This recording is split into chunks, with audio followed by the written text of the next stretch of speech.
stories of an ancient mystical city have been circulating since the dawn of time, from every corner of the world. In ancient Greece, in the mysteries of Delphos and Eleusis, this heavenly land was referred to as Mount Olympus and the Elysian Fields. Also in the earliest Vedic times, it was called by various names, such as Ratnasanu, Peak of the Precious Stone, Hermadri, the Mountain of Gold, and Mount Meru, home of the gods, and Olympus of the Hindus. Symbolically, the peak of this sacred mountain is in the sky, its middle portion on the earth, and its base in the subterranean world. The Scandinavian Eddas also mention this celestial city, which was in the subterranean land of Asar, of the peoples of Mesopotamia. It was the land of Amenti, in the sacred Book of the Dead, to the ancient Egyptians. To the peoples of India, it was the city of 7 petals, and home of Vishnu. And the city of the 7 kings of Eden, of Judaic tradition.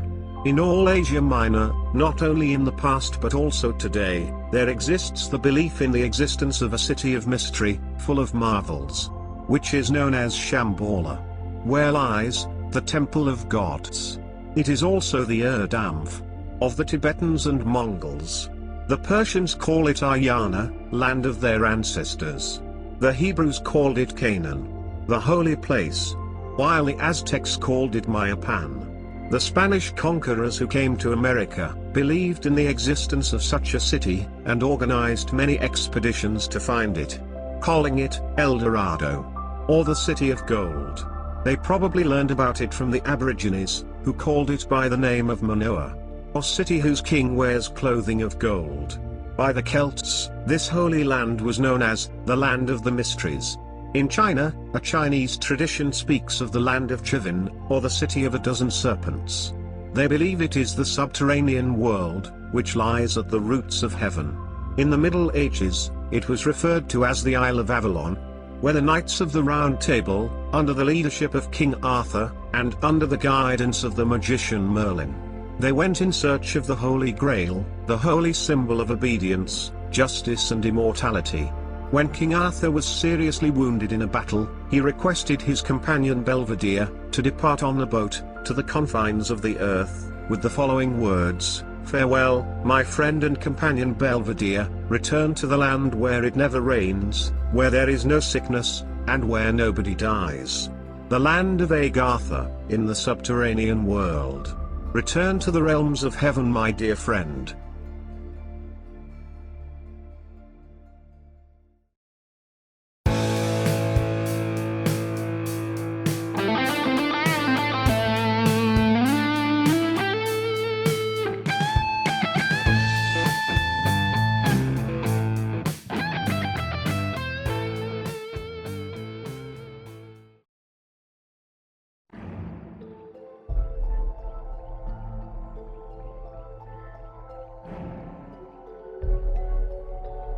For all who walks upon the road that leads to the blessed lands, be warned.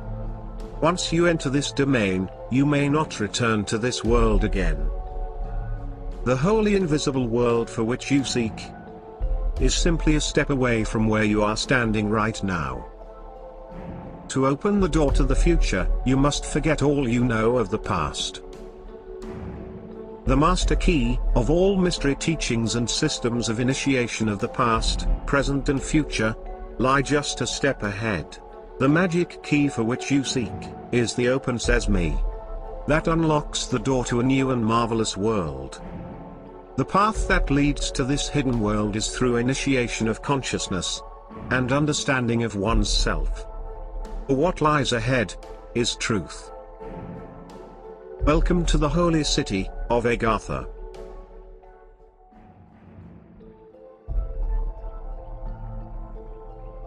The word Agartha is of Buddhist origin. It refers to the subterranean world or empire, in whose existence all true Buddhists fervently believe. They also believe that this subterranean world has millions of inhabitants, and many cities, all under the supreme domination of the subterranean world capital, Shambhala, where dwells the supreme ruler of this empire, known in the Orient as the King of the World. It is believed that he gave his orders to the Dalai Lama of Tibet, who was his terrestrial representative. The message is being transmitted through certain secret tunnels, which connect the subterranean world with Tibet, as it has been done for thousands of years. Many similarly mysterious tunnels and stories lurk under the soil of Brazil as well. Brazil in the west, and Tibet in the east, seem to be the two parts of the earth, where contact between the subterranean world and the surface world may be most easily achieved. Due to the existence of these vast tunnel systems, the famous Russian artist, philosopher and explorer, Nicholas Roerich, who traveled extensively in the Far East, claimed that Lhasa, capital of Tibet, was connected by a tunnel with Shambhala, capital of the subterranean empire of Agartha. The entrance of these tunnels were guarded by lamas who were sworn to keep the actual whereabouts a secret from outsiders, by order of the Dalai Lama. A similar tunnel was believed to connect the secret chambers at the base of the Pyramid of Giza, by which the pharaohs established contact with these subterranean gods as well. The various gigantic statues of early Egyptian gods and kings, that the Buddhists found throughout the Orient during their early explorations, are believed by the Buddhist to represent the subterranean supermen, who came to the surface to help the human race in ancient times. They are generally represented as sexless. They were believed to be the messengers of Agartha. Buddhist traditions state that Agartha was first colonized many thousands of years ago, when a holy man led a group of followers who disappeared under the earth, never to be seen again. The subterranean civilization of Agartha is believed by many scholars to represent the continuum of the lost Atlantean civilization, who after learning the hard lesson of the futility of war, have remained in a state of peace ever since, making breathtaking scientific progress, far more advanced than we on the surface have ever known to be possible, uninterrupted by the setbacks of recurrent wars, and fighting amongst each other, as our surface civilization continues to pursue. Their subterranean scientists are able to wield forces of nature we know nothing about, as demonstrated by their flying saucers, which are operated by a new, unknown source of energy, more subtle than atomic energy. Osendovsky claims that the empire of Agartha consists of a network of subterranean cities, connected with each other by tunnels, through which vehicles pass at tremendous speed, both under the land and under the sea. These advanced beings live under the benign reign of a government headed by who they call the King of the World. They represent the descendants of the lost continents of Lemuria and Atlantis, as well as the original perfect race of Hyperboreans, or Nephilim, which are now believed to have once lived as gods, here on the surface of Earth, and ruled over all of humanity in the ancient times. It is believed by many cultures around the world, that during various epochs in history, the Agarthan supermen, or gods, came to the surface to teach the human race, and help prevent many wars, catastrophes, and even help direct and dictate religious persuasion, since the very beginning of human creation. The coming of the flying saucers, soon after the first atomic explosion in Hiroshima, represents another such visitation, but this time the gods themselves did not appear among men, but they sent their emissaries. The Indian epic, Ramayana, describes Rama as one such being, an emissary or visitor, a visitor from the lands of Agartha, coming in an aerial flying vehicle, which is now favorably believed to be a flying saucer. Similarly, a Chinese tradition speaks of divine teachers coming on aerial vehicles also. The creator god of the Inca people, Mancocopac, is said to have visited the earth in the same way. When he created the Inca people, he arrived inside a flying craft, which came from beneath the surface of the earth. One of the greatest of Agarthan teachers in America was Quetzalcoatl, the great prophet of the Mayans, the Aztecs, and of the Indians of the Americas as well, both South and North America. He was a stranger among them all. He was known as an Atlantean. All indications seem to verify this claim, as indicated by his being of a fair complexion, while they were of dark; his being tall, while they were short; He was reverenced as a savior by the Indians of Mexico, the Yucatan, and Guatemala. This was long before the coming of the white man. The Aztecs called him God of Abundance and the Morning Star. His name Quetzalcoatl means the feathered serpent, also known as a teacher of wisdom, symbolized by the serpent, who can fly. He was given this name because he came on an aerial vehicle, which is now recognized to have been a flying saucer. The Indian nations believe he originally came from the subterranean world. He taught the Indians the way of virtue, and tried to save them from life's vice, by giving them laws and counsel, to restrain them from lust, and to practice chastity. He taught pacifism and condemned violence in all forms. He instituted a vegetarian diet, with corn as a principal food, and taught fasting and hygiene to the people. According to the South American archaeologist, Harold Wilkins, Quetzalcoatl was also the spiritual teacher of the ancient inhabitants of Brazil. The Egyptian demigod Osiris was another such subterranean god.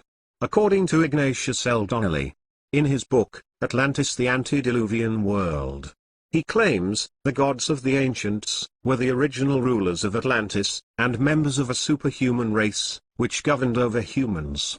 Before the destruction of their own continent, which they foresaw coming, years before it happened, they traveled by flying saucer, through the polar opening, to the subterranean world in the hollow interior of the earth, where they have continued to live ever since. Author, Ferdinando Sandowski, wrote in his book, Beasts, Men, and Gods. In his book he speaks of a vast network of tunnels, constructed by a prehistoric race of humans, which passed under both oceans and continents, through which swift-moving vehicles traveled. The empire of which Sandowski speaks, he learned about from the lamas in the Far East, during his travels in Mongolia. The story obviously consists of subterranean cities inside the Earth's crust, which should be differentiated from those existing in its hollow center. Thus there are two subterranean worlds, one more superficial, and one in the center of the Earth. In his book, The Coming Race, author, Bulwer Lytton, describes a subterranean civilization far more advanced than our own, which existed in a large cavity in the earth, connected with the surface by a tunnel. This immense cavity was illuminated by a strange light, which did not require lamps to produce it, but appeared to result from an electrification of the atmosphere. This light supported plant life, and enabled the subterranean people to grow their foods. The inhabitants of the utopia, described by Lytton, were vegetarians. They had certain apparatuses, by which they could fly.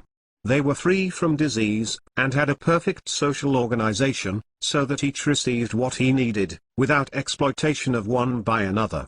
Lytton claims that the Earth's crust is honeycombed by a network of tunnels, passing under the ocean, from continent to continent, and leading to subterranean cities in large cavities in the Earth.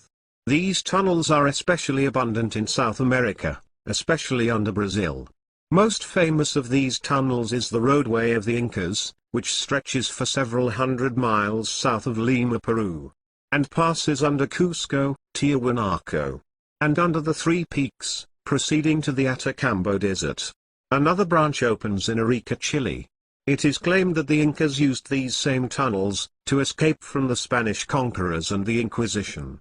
It is said, entire armies entered them, carrying with them their gold and treasures on the backs of llamas, which they did when the Spanish conquerors first came.